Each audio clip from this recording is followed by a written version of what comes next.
Garage doors come in many styles, colors, and materials. They can be made of steel, aluminum, wood, or vinyl. Whether you choose a style that's plain, paneled, smooth, or textured, quality garage doors are lightweight, well insulated, and airtight.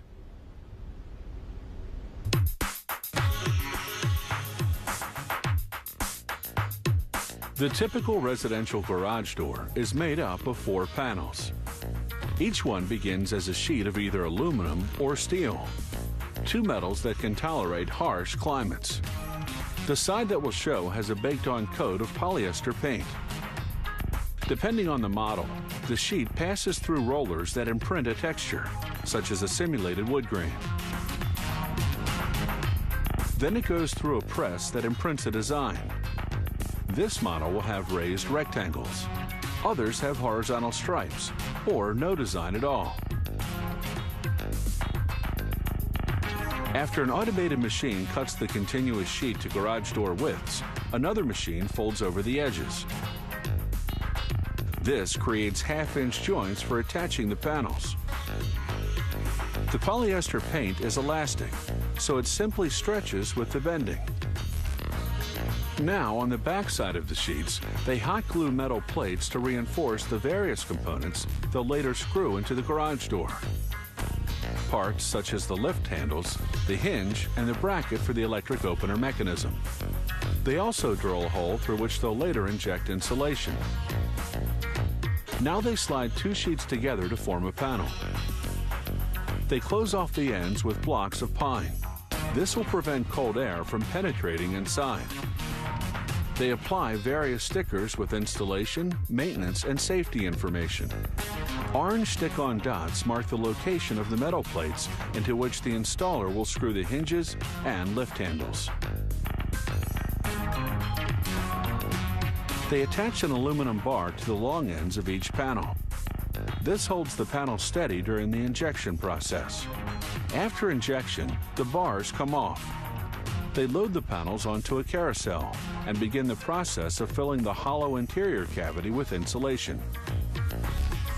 Through the hole they drilled earlier, they inject polyurethane foam, an expanding plastic insulation material that's specially designed to penetrate hard-to-access spaces.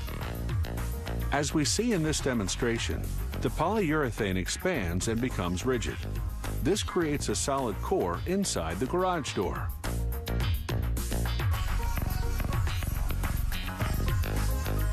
Polyurethane is one of the lightest types of insulation, so it doesn't make the garage door heavy.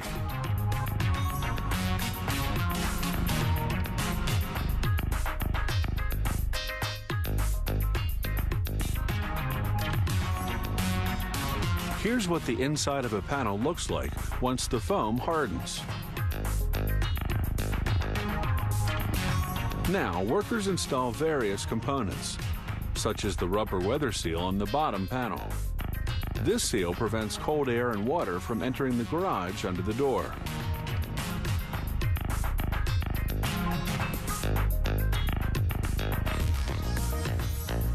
Some garage door models have windows to allow in natural light. Workers first use a high-speed router to remove the rectangles where these windows will be installed. Then they insert one of several window styles available. These are double-sealed windows, 2 thermal panes with an aluminum spacer in between. The framing around the glass comes in different colors. It's made of PVC, a synthetic resin that doesn't discolor. The frame prevents water and cold air from penetrating through the window. Workers pack the installation hardware. Then they weigh the box to ensure no part was left out.